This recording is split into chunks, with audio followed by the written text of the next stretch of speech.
I have two children, and both of them are crazy about football, especially my son. And Francois, your husband? Yeah, he likes it, but it's different. It's not the obsession that I used to. Hello, I'm Paavo Järvi, music director of the Tonhalle Orchestra Zurich. Welcome to Tram for Two, a series where I take my guests on a tram ride through Zurich. Hello, here we are again in the tram, this time with a very special guest, Lisa Batiashvili. Thank you, Paavo, for inviting me on this very special trip through Zurich. Do you remember the first time we played together? I do. Do you? I do. I do very well. I even remember what kind of dress you were wearing. Oh, but it was many, many years ago. I mean, we both didn't have children yet. Yeah, exactly. Look, yes, we were kids. We were kids ourselves. 22 years? It was in Hollywood Bowl in Los Angeles Philharmonic. Yes. It was a Beethoven concerto. Yeah. And you had a beautiful red dress on, I remember. And that was the first time. It was the first time. We have done a lot of things since then. Absolutely, and it's so wonderful to still be friends and Absolutely, making music. Yes. Still. And the first time with the Tonhalle and you together for me, and it is also very special. Yes, it's the first time we're doing things together here. At that time, we were both kids, kind of. Certainly felt like it. And now we have kids, and not only kids, we have teenage kids. Yes.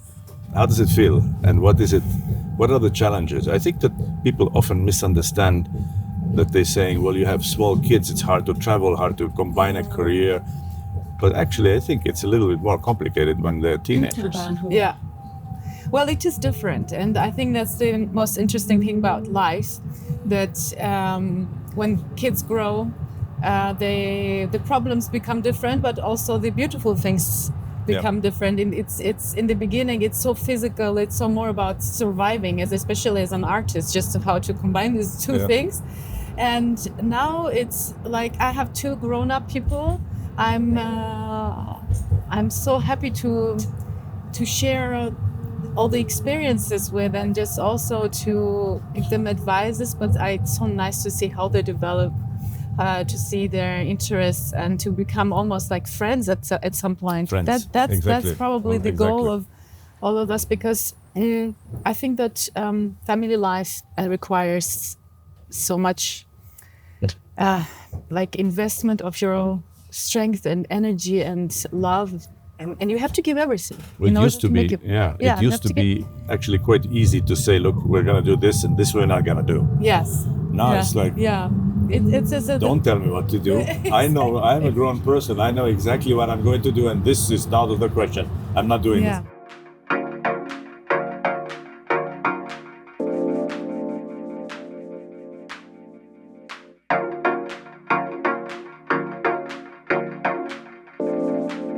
Speaking of physical condition, tell me about your football life and your football team. Yeah, football obsession. You are obsessed with football. I was obsessed with football when I was still living in Georgia.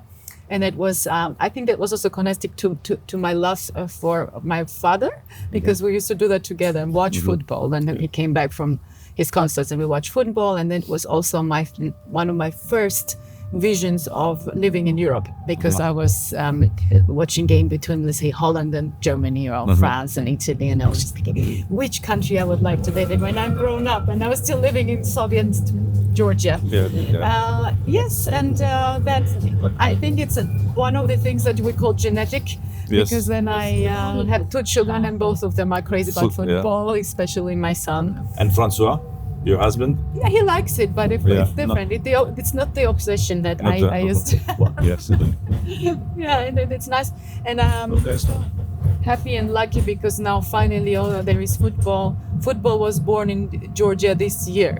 Yes, exactly. I actually was there at the time. Yes. That was in the summer, right? When they won, and I remember watching. I was in Georgia this summer in this Radze Festival, and everybody was obsessed with seeing, will they win? Will they stay in the tournament? It's a big thing, and for the small country especially. Well, I think that was the moment when the bigger audiences understood what's Georgia about. And it is strange that when you come from a small country, you only sort of get to the level of main news if there is either a big war or somebody is dead or somebody assassinated, or there is a big football event, or there's Eurovision or something similar. Yes. You know, otherwise somehow it's not important enough. And we have exactly the same thing. I found so many similarities between our two countries in terms of the history and in terms of as different as they are. Well, political history also, and how we actually managed to survive after all these invasions and attacks that we had in the last centuries even. I mean, that Georgia exists for me is a huge miracle. Yeah. That's why I'm still very hopeful and very optimistic that even in these very difficult times now, where we are really facing like a non-controllable aggression from Russia that will say, okay, I can actually attack this or that country, doesn't matter because I'm already in war anyway. I'm still hopeful that because of this character of Georgian people, this incredible strength and also drive for freedom and freedom of speech. I mean, there was not a single system, even during Soviet Union, that made Georgians shut up. When they really wanted to say something, they did, and they still do. And I think that is a big strength. I find it's so fascinating, and I think somehow very close. I feel very close to Georgians, to you, and to I have a lot of Georgian friends who because there is something very similar between our sort of quest and stubbornness to survive. Yes, exactly. And in as different as we are, we somehow have that similarity, and we feel very close as a result.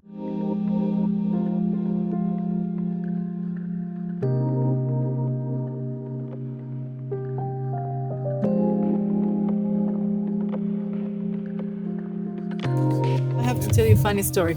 I was of course always worried through my entire life as a mother that I was not enough there physically for my children, especially my daughter, because she's 4 years older than my son, and I was making sure, like on my calendar, that I wouldn't be away more than 60 days in a year. Doesn't matter what happens, 60 days were the maximum, and all the other days I had to spend with my daughter. How did you find that number, 60? I just looked through all the invitations and I counted 60 and then I stopped. That's it. All right. Okay. That's how it worked. And then when our daughter grew and she was 14, 15 years old, she started going to parties and also she wanted to organize parties at home. But funnily enough, that was a period of time when I was more at home and also François was more at home. And she came, I remember very well, she was 14, she came up, we were sitting on the balcony and she said, Mom, Dad, how is it possible that you guys are always here? Yes, you. Yes, because my friends have parents, they go out and they do this and that, and they have the house for themselves, they can do parties. I can't, you're always there. I said, we did something right. Yes, well, you tried hard to be at home, and it's not always what they want. Yeah. But it's also funny to understand that the memory of a child is not always exactly like the reality. It's just the way they perceive and they understand things. And I hope that my children remember that we were still always there, even if physically sometimes we were away, but it was always, and it's still like this, Of course, we have the phones, but the communication is very different now, though. Yeah. I find that because of, as negative as it is in some ways, to have this constant availability on the phone, it's so wonderful to be able to just text or just see. It makes a huge difference. My younger girl is now in America, in a college, in university. Oh, it makes all the difference to see her every day a little bit. A couple of days ago, I went to a fantastic concert because you invited me, and it was your foundation that presented a fantastic young pianist who really was incredibly impressive. But this idea of creating a foundation and really putting your actions in play, not just talking about it. And I also have a foundation in Estonia for Estonian music. this is a very active example of not just talking about it, but actually putting some resources into physically trying to promote the talent that Georgia has. And advise, and also prevent big mistakes, because at that age you don't necessarily know it. And I think because it's part of me. I really see that all of these young people are part of me because of this culture that needs to be protected. They don't have other possibilities to be supported because the state doesn't give them the support they need. And I'm so happy that since the foundation was born, most of our scholars have been able to go to European, main conservatories and music schools, and to study with great teachers, and all of these things that are so necessary.